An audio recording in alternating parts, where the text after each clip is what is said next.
लातूर जिल्ह्यात ओला दुष्काळ जाहीर करा। माजी मंत्री आमदार संभाजीराव पाटील निलंगेकर यांनी लातूर जिल्हा नियोजन समिती बैठकीत केली मागणी। लातूर जिल्हा नियोजन समितीची महत्त्वपूर्ण बैठक राज्याचे सार्वजनिक बांधकाम मंत्री तथा जिल्ह्याचे पालकमंत्री माननीय नामदार श्री शिवेंद्रराजे भोसले साहेब यांच्या अध्यक्षतेखाली लातूर जिल्हाधिकारी कार्यालयात पार पडली। यावेळी जिल्ह्यातील पूरस्थितीवर सुरू असलेल्या विविध कामांचा आढावा घेण्यात आला। या बैठकीत जिल्ह्याच्या सर्वांगीण विकासासोबतच जनतेच्या ज्वलंत प्रश्नावर सविस्तर चर्चा करण्यात आली। जिल्ह्यात गेल्या काही दिवसांमध्ये झालेल्या मुसळधार पावसाने सर्वत्र पूर परिस्थिती निर्माण झाली आहे। यावेळी नागरिकांचे विशेषतः शेतकरी बांधवांचे सर्वाधिक नुकसान झाले आहे। पायाभूत सुविधा देखील ठिकठिकाणी क्षतिग्रस्त झाल्या आहेत। लातूरच्या इतिहासात पहिल्यांदा इतक्या मोठ्या प्रमाणावर पाऊस झाला आहे। त्यामुळे सरकारने लातूर जिल्ह्यात ओला दुष्काळ जाहीर करावा, यासाठी मंत्री महोदयांनी स्वतः प्रयत्न करावेत अशी मागणी केली। यावेळी सहकार मंत्री माननीय नामदार श्री बाबासाहेब पाटील, खासदार डॉक्टर शिवाजी काळगे, खासदार ओमराजे निंबाळकर, माजी मंत्री आमदार संजय बनसोडे, आमदार रमेश आप्पा कराड, आमदार अमित देशमुख, आमदार अभिमन्यूजी पवार, जिल्हाधिकारी वर्षाताई घुगे ठाकूर तसेच सर्व विभागाचे अधिकारी व कर्मचारी उपस्थित होते। अध्यक्ष महोदय, माननीय जिल्हाधिकारी महोदय, तिथं माझी एक मी सुरुवातीला बैठकीच्या सुरुवातीलाच विषय मांडणार होतो। मला असं वाटतं की आता बैठकीतले विषय त्या ठिकाणी जायला पाहिजे। लातूर जिल्ह्यामध्ये जर आपण पाहिलं, मागचा लातूर जिल्ह्याचा इतिहास जर आपण काढला, या वर्षीचा आपल्या सर्वांना सर्वात अधिक पावसाला आपण समोर जातो। जिल्ह्यातील सर्वच पिकांची परिस्थिती, उडीद घ्या, आपण सोयाबीन घ्या, 100% पिकं आपले शेतकऱ्यांच्या हातात। अध्यक्ष महोदय, आपल्याला जिल्हा म्हणून बघत असताना आपल्याला दोन गोष्टी आहेत की शेतकरी हा एक महत्वाचा घटक आहे आणि जिल्ह्याच्या वतीने आम्हाला असं वाटतं की आम्ही खाली प्रवास करत असताना, खालची पाहणी करत असताना जिल्हाधिकारी पण त्यांनी देखील पाहणी केलेली आहे आणि खरं तर आपल्या महसूल विभागाने मागच्या या 10-15 दिवसामध्ये अधिकारी, प्रशासकीय अधिकारी त्या ठिकाणी ग्राउंडला होते, इरिगेशनचे देखील अधिकारी त्या ठिकाणी ग्राउंडला होते। बांद्रा तेरणा याचा फ्लो आपण प्रॉपरली मेंटेन केला, तरी देखील आज जिल्ह्यामध्ये अधिकच्या पावसामुळे शेतकऱ्यांचं 100% नुकसान झाले असं म्हणायला हरकत नाही।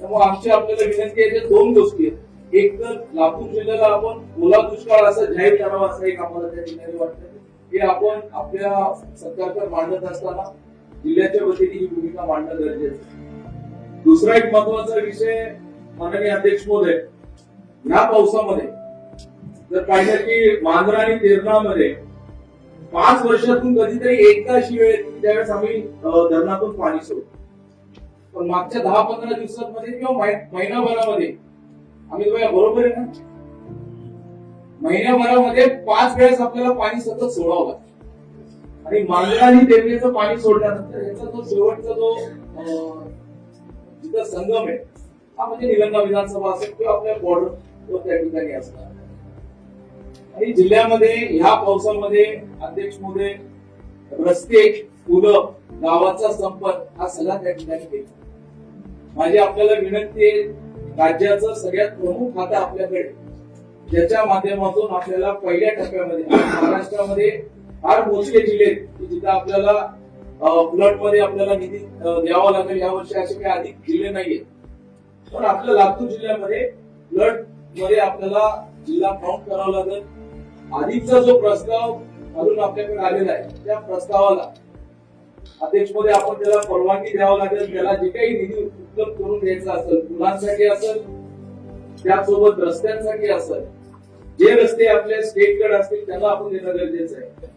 पण हा गडचिरोलीमध्ये जसं माननीय मुख्यमंत्री मोदयांनी ज्या धर्तीवर गडचिरोलीमध्ये सर्व रस्त्यांना प्रायोरिटीवर निधी दिला, जसं त्यांनी पूर्ण स्टेटचा निधी तर आपल्याकडेच आहे अध्यक्ष महोदय। जो फ्लडचा जो निधी तो आपणच निर्णय करणार, त्यासोबत आपल्याला ग्रामीण रस्ते जे आहेत याच्यामध्ये जे आमचं सर्वात अधिक नुकसान जे झालेलं आहे, जिल्हा परिषदचे जे रस्ते असतील त्याच्यावरची पुलं असतील, अनेक गाव आहेत। आम्ही खासदार साहेब बसलो होतो, त्यांचा मतदारसंघ आमचा एकच आहे। आपले असे 3-4 असे गाव आहेत की तिथे आता सध्याची अशी परिस्थिती आहे, गावाचा संपर्कच तुटलेला। तातडीने तिथं आपल्याला काही ना काही तिथं निर्णय करणं गरजेचं आहे। जसं आपण एफडीआरचा कार्यक्रम बांधकाम विभागाच्या माध्यमातून केला जातो, तसंच ग्राम विकासच्या माध्यमातून अध्यक्ष मोदी यापूर्वी देखील ग्राम विकासच्या माध्यमातून देखील फ्लड साठी आपण कार्यक्रम घेतला होता आणि त्या कार्यक्रमामध्ये आपण रस्ते घेतले होते, पुलं घेतले होते. ग्राम विकास मंत्री देखील आपल्या जिल्ह्यातले म्हणजे आपल्या जिल्ह्यातले आहेत. मग आपण त्यांच्याकडनं लातूर जिल्ह्यासाठी खास बाब बनवतो. आम्हाला असं वाटतं की सर्वात पहिलं लातूर जिल्ह्यातील शाळेसाठी जे गळती असलेले शाळेत फ्लड मध्ये तो देखील आपल्याला ग्राम विकास करणं, तो स्टेट कडनं निधी घेता येतो.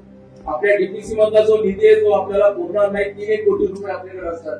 3 कोटी मध्ये तुम्ही शाळा कोणते घेणार आणि पुढे कोणत्या त्याला दुरुस्ती करणार आहे. जिल्ह्यालाच आपल्याला जवळपास 25 कोटी रुपये फक्त शाळा पोलीसाठी लागतील, मुलांसाठी लागतील. असं वाटतंय की आपण ग्राम विकास कडनं जसा आपला बांधकाम विभागाचा एक निधी असतो तसा आपण एक ग्राम विकास कडनं पण एफडीआरचा एक निधी आपण त्या ठिकाणी मंजूर करून द्यावा असे आमची सर्वांच्या वतीने आपल्याकडे मागणी असेल.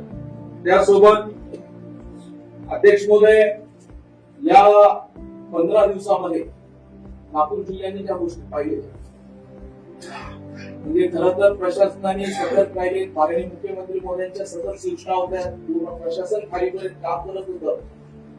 दुर्दैवाने कालचीच एक घटना जर सोडली तर जिल्ह्यामध्ये प्रशासकीय आणि सगळे मी आता इथे इरिगेशनचे अधिकारी आहेत म्हणजे अनेक गावांमध्ये मुक्कामी देखील सर्वजण राहिले. आपल्या देखील सूचना तशाच होत्या. प्रत्येक अधिकारी जिथं नदीच्या बाजूला असतील, ओढ्याच्या बाजूला असतील जायला. आता आपण मदत करत असताना सरसकट शेतकऱ्यांना मदत करतो ओल्या दुष्काळात. पण आज जिल्ह्यातली परिस्थिती अशी झालेली आहे, नदीच्या बाजूचे शेत, ओढ्याच्या बाजूचे शेत आज बऱ्यापैकी म्हणजे आपल्याला ऊसाला मदत होत नाहीये कोणी.